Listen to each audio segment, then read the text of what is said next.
दोस्तों, आज का हमारा ये वीडियो काफ़ी ज़्यादा इंटरेस्टिंग और स्पेशल होने वाला है क्योंकि आज हम इसमें गौतम बुद्ध के जीवन कहानी के बारे में जानेंगे। इस वीडियो में हम जानेंगे कि गौतम बुद्ध का जन्म कब और कहाँ हुआ था, उनकी बचपन की कहानी, उनका विवाह, उनकी संघर्ष की कथा, उनकी अष्टांगिक मार्ग क्या है, अंतिम उपदेश और भी बहुत कुछ। और अंतिम में हम जानेंगे कि गौतम बुद्ध की मृत्यु कब और कहाँ हुई थी। दोस्तों, इस वीडियो को शुरू करने से पहले मैं आपको एक बात बताना चाहता हूँ। जब आप ये वीडियो देख रहे होंगे तब आप भूल जाएंगे कि आप किस जाति या धर्म से हैं। आप सिर्फ अपने आप को एक सफ़ेद पन्ना समझिएगा जिसमें गौतम बुद्ध अपना छाप छोड़ने वाले हैं। तो वीडियो की शुरुआत करते हैं। गौतम बुद्ध का जन्म कब और कहाँ हुआ था।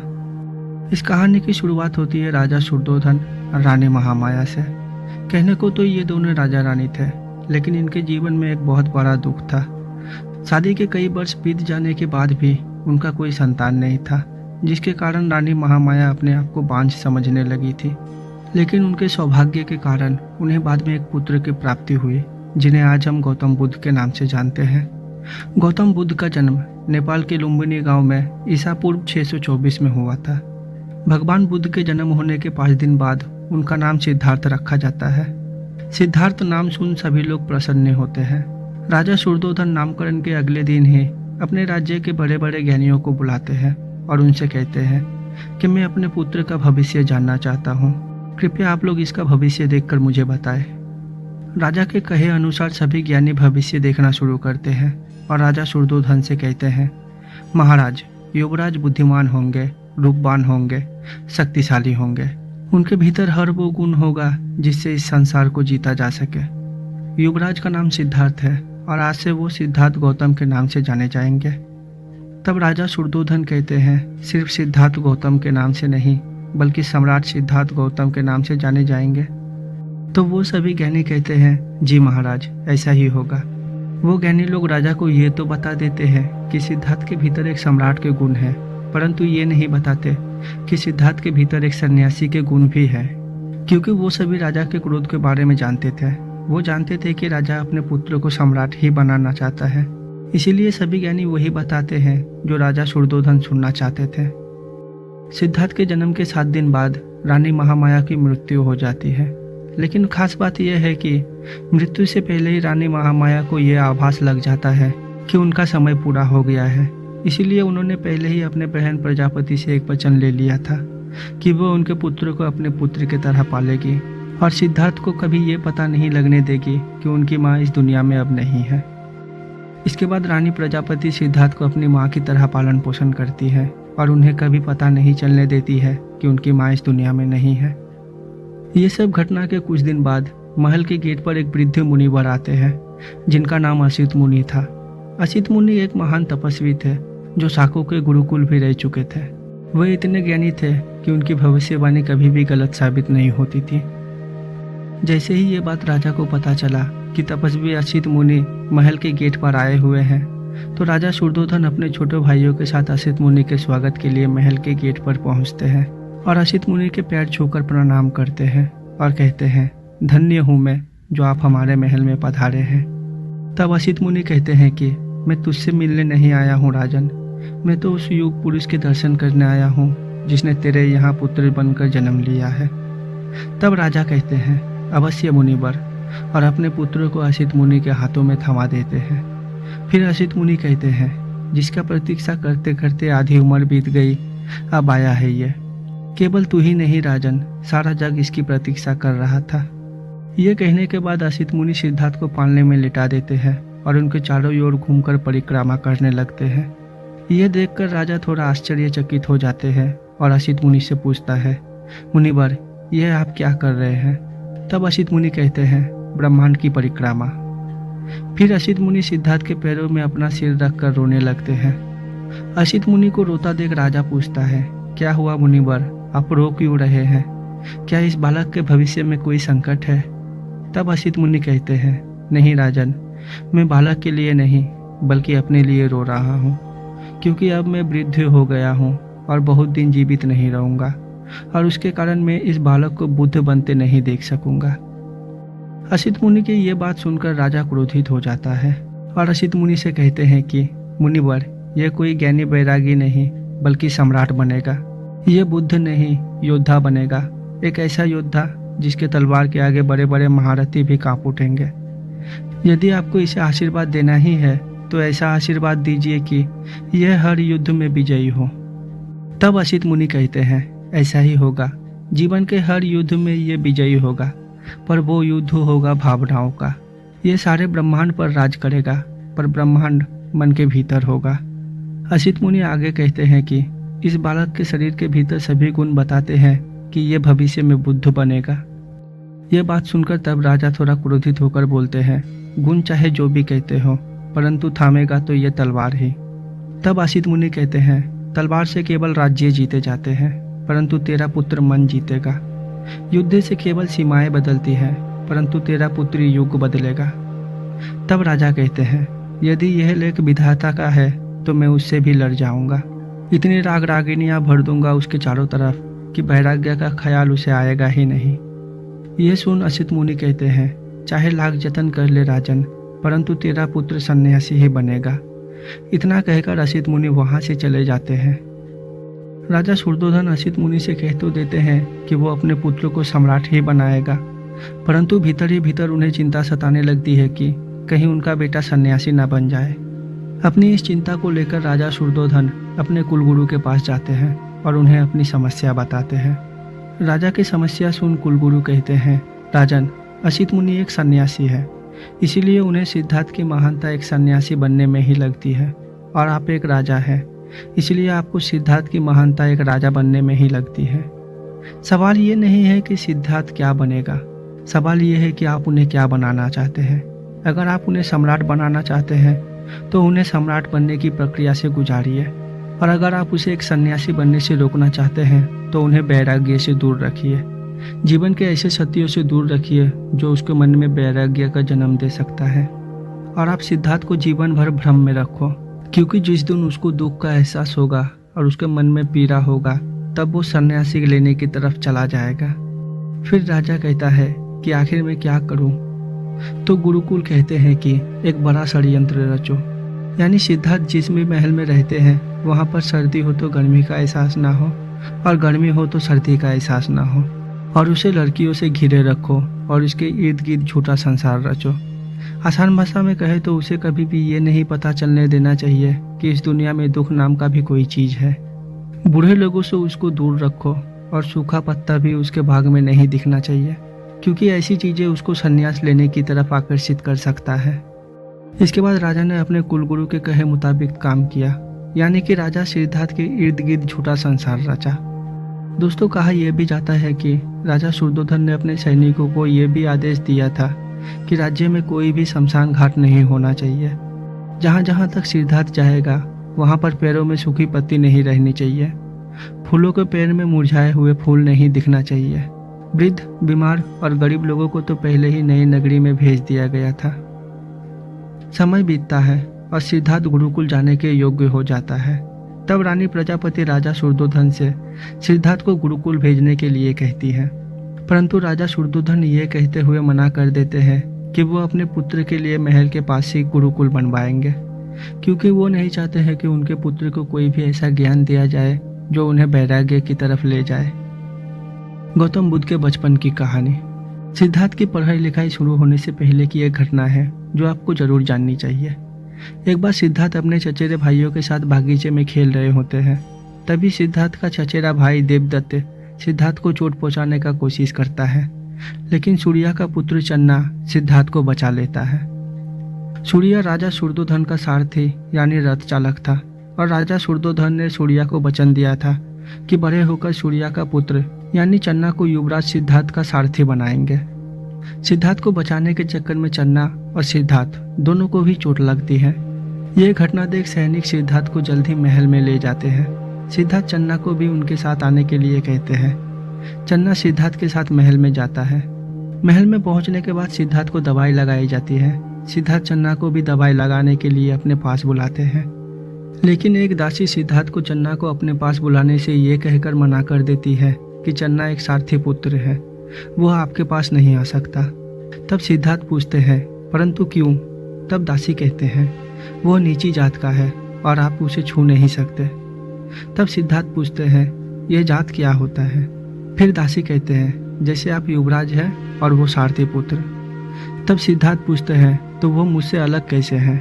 इस सवाल का जवाब देते हुए दासी कहती है, आपका जन्म राजप्रासाद में हुआ है, इसीलिए आप युवराज हैं, और उसका जन्म एक छोटे से सारथी के घर में हुआ है, इसलिए वो जात में छोटा है। तब सिद्धार्थ कहते हैं, तो इसमें भिन्नता क्या है? घाव होने पर तो खून उसका भी आता है। दासी के पास सिद्धार्थ का इस सवाल का कोई जवाब नहीं था। सिद्धार्थ चन्ना को अपने पास बुलाते हैं और उसे दवाई लगाते हैं। उस दिन से सिद्धार्थ और चन्ना एक दूसरे के बहुत अच्छे दोस्त बन जाते हैं। चन्ना हमेशा ख्याल रखता है कि सिद्धार्थ को कोई परेशानी ना हो। गौतम बुद्ध का विवाह। राजा शुद्धोधन की बहन अमिता अपनी पुत्री यशोधरा के साथ कपिलवस्तु में आते हैं। अमिता रानी प्रजापति के भाई की पत्नी और राजा शुद्धोधन की बहन थी। राजकुमारी यशोधरा और सिद्धार्थ के बीच अच्छी दोस्ती थी, इसीलिए जब भी वो मिला करते थे तो साथ ही खेला करते थे, और इसके कारण देवदत्त को बहुत ज़्यादा जलन होता था। सिद्धार्थ का स्वभाव बहुत ही कोमल और करुणामयी था, जिसके कारण कोई भी उनकी तरफ आकर्षित आसानी से हो जाता था। कुछ दिनों के बाद राजा शुद्धोधन तय करते हैं कि वे अपने पुत्र का राज्याभिषेक करेंगे, लेकिन फिर उन्हें कोई सलाह देता है कि पहले सिद्धार्थ का विवाह कर देना चाहिए, उसके बाद उसका राज्याभिषेक करना उचित होगा। राजा शुद्धोधन को यह बात उचित लगता है और वो तय करते हैं कि राज्याभिषेक से पहले सिद्धार्थ का विवाह होगा। राजा शुद्धोधन और रानी प्रजापति चाहते थे कि यशोधरा का विवाह सिद्धार्थ के साथ हो, परंतु यशोधरा के पिता चाहते थे कि यशोधरा का विवाह देवदत्त के साथ हो। इसलिए यशोधरा के पिता यशोधरा के सामने देवदत्त के साथ विवाह करने का प्रस्ताव रखते हैं, लेकिन यशोधरा देवदत्त के साथ विवाह करने से मना कर देती है, क्योंकि वो सिद्धार्थ से प्रेम करती थी और उन्हीं से वो विवाह करना चाहती थी। यशोधरा के मन की बात सुनकर उनका पिता उनसे कहता है, सिद्धार्थ तुम्हारे योग्य नहीं है। जिस व्यक्ति के भीतर करुणा बहुत ज़्यादा है, वह एक महान योद्धा कैसे बन सकता है? इसीलिए मैं चाहता हूँ कि तुम्हारा विवाह एक वीर के साथ हो, न कि भविष्य में होने वाले एक योगी के साथ। यह बात सुन यशोधरा कहते हैं, यदि आपको सिद्धार्थ की योग्यता पर कोई शक हो तो आप उनकी परीक्षा ले सकते हैं। यशोधरा का पिता कहते हैं, तो ठीक है, मैं परीक्षा लूँगा, लेकिन जो भी परीक्षा में विजयी होगा तुम्हें उसके साथ ही विवाह करना होगा। तब यशोधरा कहती है, ठीक है। यशोधरा का पिता कोलिया के राजा सुपबुद्ध ये घोषणा करते हैं, यशोधरा का स्वयंवर के लिए एक परीक्षा निर्धारित की जाएगी और जो भी परीक्षा में विजयी घोषित होगा उसी के साथ यशोधरा का विवाह कर दिया जाएगा। इसके बाद यशोधरा का स्वयंवर के लिए एक परीक्षा होता है जिसमें सिद्धार्थ जीत जाते हैं। सिद्धार्थ के स्वयंवर में विजय होने के बाद राजा शुद्धोधन और राजा सुपबुद्ध विवाह के लिए एक उचित मुहूर्त निकलवाते हैं। सिद्धार्थ और यशोधरा का विवाह की खबर सुन पूरा कपिलवस्तु खुश हो जाता है और सिद्धार्थ और यशोधरा के विवाह की तैयारियां शुरू हो जाती है। राजा शुद्धोधन और राजा सुपबुद्ध भारतवर्ष के बड़े बड़े राजाओं को विवाह में आमंत्रित करते हैं और सभी विधि विधानों के साथ विवाह संपन्न कर दिया जाता है। सिद्धार्थ का सत्य के साथ अवगत होना। दोस्तों, जीवन के वो सभी सत्य जो अब तक सिद्धार्थ से छुपाए गए थे, वो सभी सत्य उनको एक ही दिन या एक ही रात में पता नहीं चल जाता है, बल्कि सिद्धार्थ को धीरे धीरे जीवन के वो सभी सत्य पता चलते रहते हैं जो अब तक उनसे छुपाए गए थे। अब तक उन्होंने पशु पक्षी के मृत्यु को तो देखा था, लेकिन अभी तक उन्होंने अपने किसी परिजन की मृत्यु को नहीं देखा था, जिसके कारण उन्हें लगता था कि माता पिता, पत्नी, शेषदार सभी हमेशा रहने वाले हैं। लेकिन उनका यह वहम भी जल्दी टूटने वाला था। अपने मन की पीड़ा को शांत करने के लिए सिद्धार्थ अपने सारथी चन्ना के साथ यूं ही कहीं घूमने के लिए निकल पड़ते हैं। उस रास्ते में सिद्धार्थ को एक अजीब सा दृश्य नजर आता है, ऐसा दृश्य जो सिद्धार्थ ने आज से पहले कभी नहीं देखा था।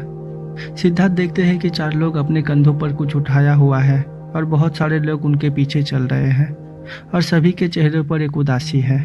सिद्धार्थ ने आज से पहले कभी भी इतने सारे उदास लोगों को एक साथ नहीं देखे थे। ये देख सिद्धार्थ अपने सारथी चन्ना से पूछते हैं, चन्ना ये लोग कौन हैं और कहाँ जा रहे हैं, और उन 4 लोगों ने अपने कंधे पर ये क्या उठाया हुआ है। चन्ना थोड़ा सा हिचकिचाते हुए कहता है, युवराज, ये लोग अपने किसी परिजन के मृत शरीर को शमशान लेकर जा रहे हैं। फिर सिद्धार्थ पूछते हैं, मृत शरीर का मतलब क्या होता है चन्ना? तब चन्ना कहता है, मृत्यु शरीर का अर्थात होता है जिसमें प्राण ना हो, जिसकी मृत्यु हो गई हो। फिर सिद्धार्थ कहते हैं, ऐसे कैसे किसी की मृत्यु हो सकती है, ऐसे कैसे प्राण शरीर छोड़ सकते हैं। तब चन्ना कहता है, युवराज, यही जीवन का सत्य है। ये सुन सिद्धार्थ रोते हुए कहते हैं, ये जीवन कितना पीड़ादायक है चन्ना। मैं आज तक मृत्यु के बारे में नहीं सुना था, परंतु आज देख भी लिया। रथ वापस घुमा लो चन्ना, अब मुझे और कुछ नहीं देखना। अपने मन की गहरी पीड़ा के कारण सिद्धार्थ कपिलवस्तु वापस लौट आते हैं। इन सब घटना के कुछ दिनों के बाद सिद्धार्थ किसी महोत्सव के लिए चन्ना के साथ कहीं जा रहे थे। तभी रास्ते में उन्हें एक गिरवी वस्त्र धारण किया हुआ व्यक्ति दिखता है।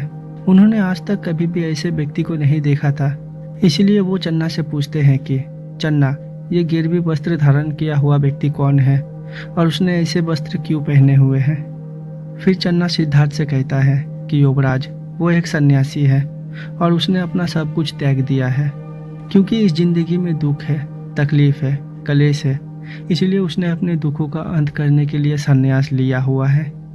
इसी बीच सिद्धार्थ को किसी के द्वारा ये भी पता चल जाता है कि रानी प्रजापति उनकी जननी नहीं है और उनकी असली मां महामाया की मृत्यु तो उनके जन्म के 7 दिन बाद ही हो गई थी। सिद्धार्थ इस सत्य को सुनकर पूरी तरह टूट जाते हैं, क्योंकि उन्होंने पहली बार किसी अपने को खोने का दर्द महसूस किया था। इसी बीच सिद्धार्थ को नई नगरी भी देखने का अवसर मिल जाता है। अब से पहले सिद्धार्थ ने केवल नई नगरी का नाम सुना था, लेकिन कभी देखा नहीं था। जैसे ही सिद्धार्थ नई नगरी पहुंचता है तो उन्हें समझ नहीं आता है कि वो कहाँ आ गए हैं, क्योंकि उन्होंने आज से पहले कभी भी ऐसे मनुष्य नहीं देखे थे। उन्होंने सबसे पहले एक वृद्ध व्यक्ति को देखा। वृद्ध व्यक्ति को देख सिद्धार्थ चन्ना से पूछते हैं, क्या ये व्यक्ति अपने पुराने जन्मों के कर्मों का फल भोग रहा है।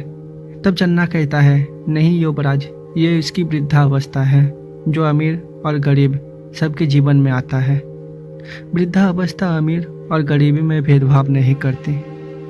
फिर सिद्धार्थ पूछते हैं कि तो क्या सब इस अवस्था से गुजरते हैं, मैं भी और तुम भी। तब चन्ना कहता है, हाँ युवराज, जन्म लेने वाला हर मनुष्य अपने जीवन के अंतिम चरण में इस अवस्था से गुजरता है।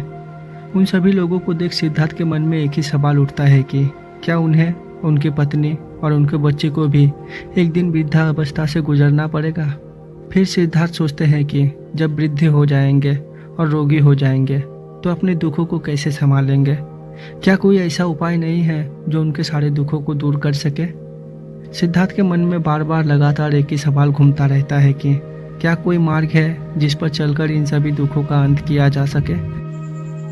सिद्धार्थ का गृह त्याग। यहाँ पर एक बात समझने वाली है कि जब लगातार कोई प्रश्न हमारे भीतर उठता रहता है तो हमें उसका उत्तर अवश्य मिलता है। सिद्धार्थ को भी मिला था। उन्हें एक सन्यासी याद आते हैं जिन्होंने सिद्धार्थ से मन जीतने की बात कही थी। फिर सिद्धार्थ को समझ में आता है कि उनका मन ही उनके बस में नहीं है, जिसके कारण वह दुख से पीड़ित है। वो अपनी भावनाओं और इच्छाओं पर काबू नहीं कर पा रहे थे। वो सोच रहे थे उन्हें किसी भी हाल में अपने मन को जीतना होगा, और मन को जीतना तभी संभव है जब वो संन्यास ग्रहण कर ले।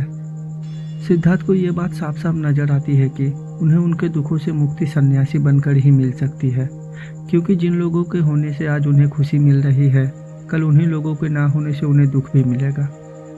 सिद्धार्थ को सुख के पीछे छुपा हुआ दुख स्पष्ट रूप से दिख जाता है। ज़्यादातर लोग सोचते हैं कि उनके पास 2 विकल्प थे, लेकिन अगर आप ध्यान से समझने का कोशिश करें तो आपको समझ आएगा कि उनके पास एक ही विकल्प था, क्योंकि वह गृहस्थ जीवन के बारे में पूरी तरह से स्पष्ट थे, और जहाँ स्पष्टता होती है वहाँ 2 विकल्प नहीं होते।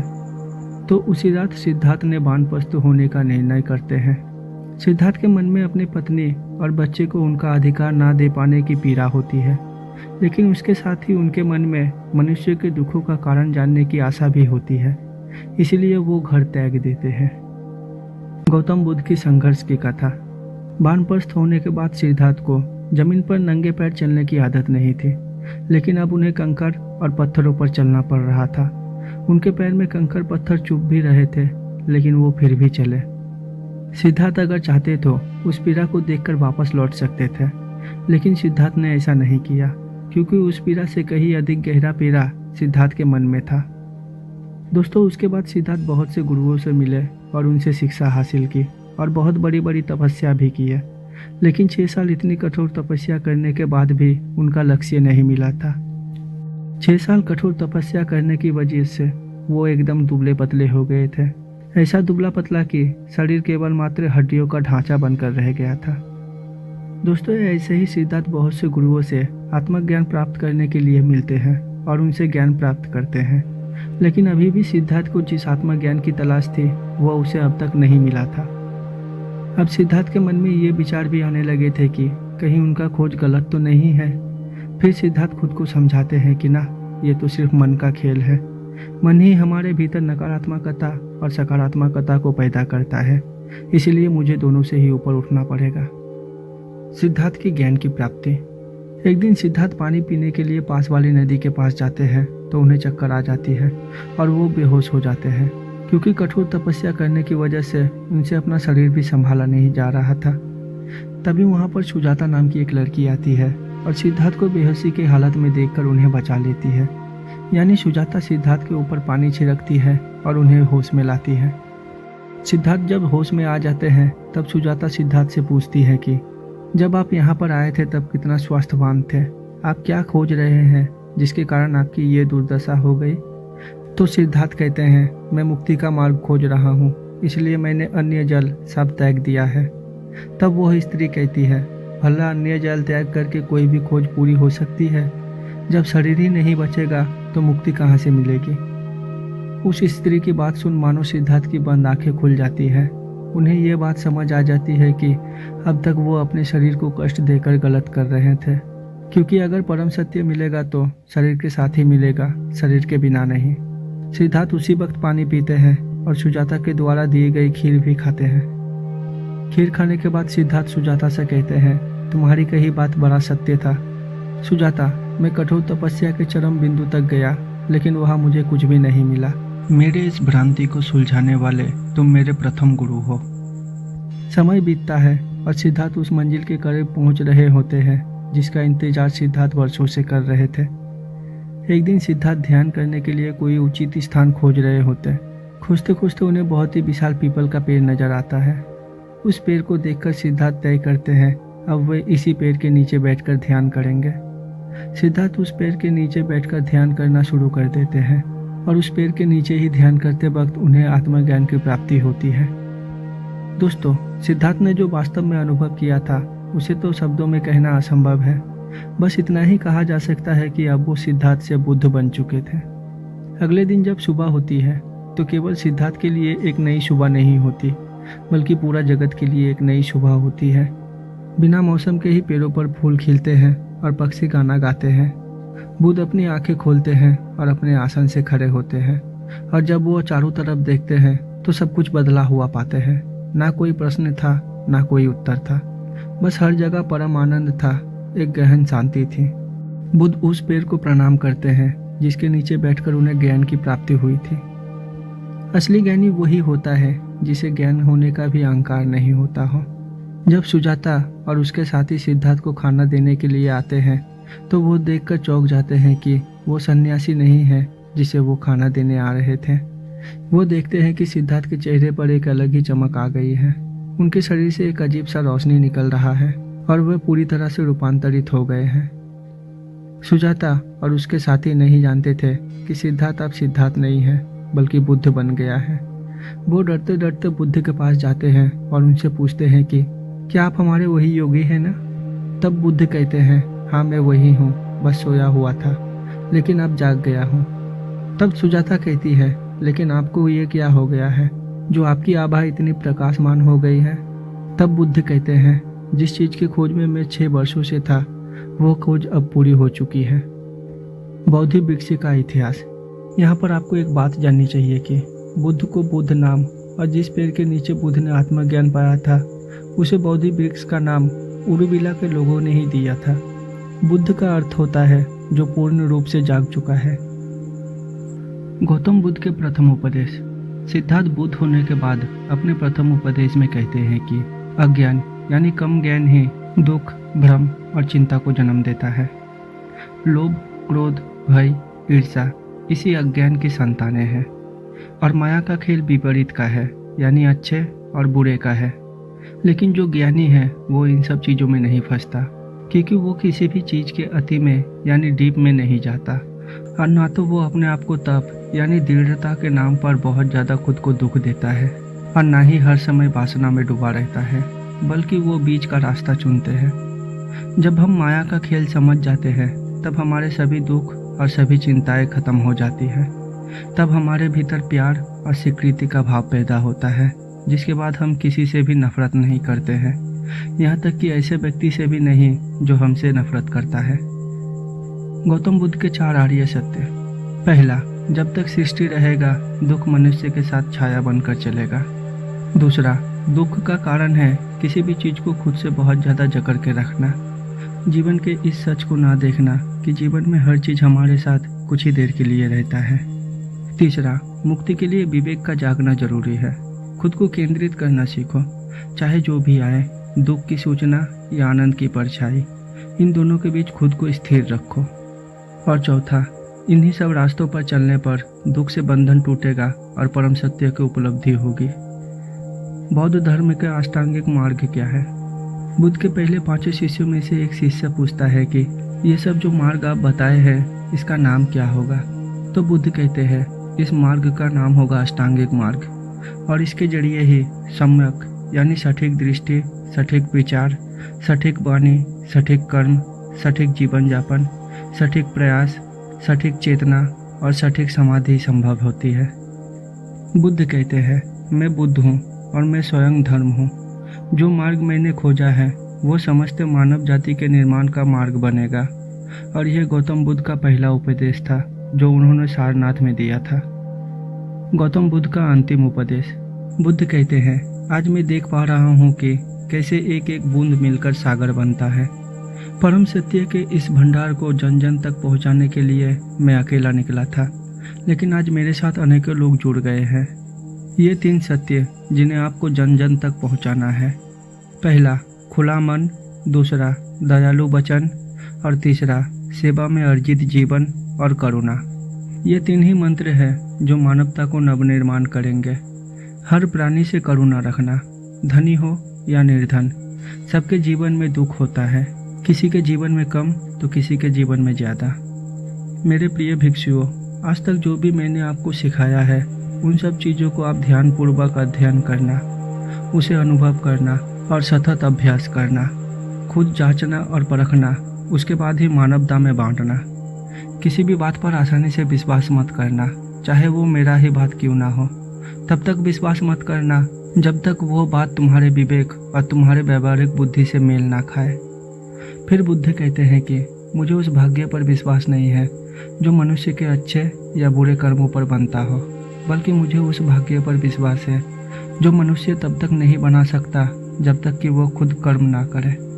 जिसकी नींद उड़ गई हो उसके लिए रात बहुत लंबी है, जो थक गया है उसके लिए मंजिल बहुत दूर है, जिसने अंधे होकर जीवन जिया और जिसने धर्म का मार्ग नहीं समझा उसके जीवन में अनंत दुख है।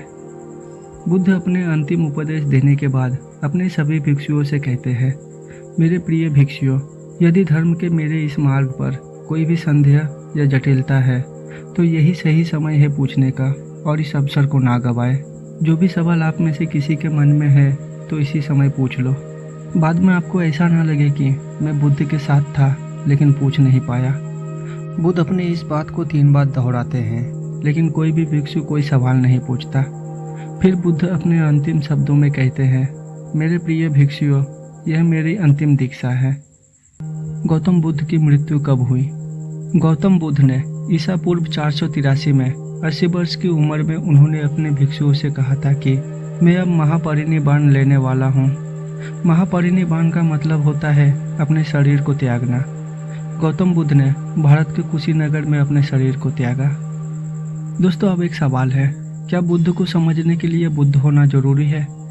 अगर आप बुद्ध को पूरी तरह से समझना चाहते हैं तो आपको बुद्ध होना पड़ेगा, और बुद्ध होने की यात्रा ध्यान से शुरू होती है।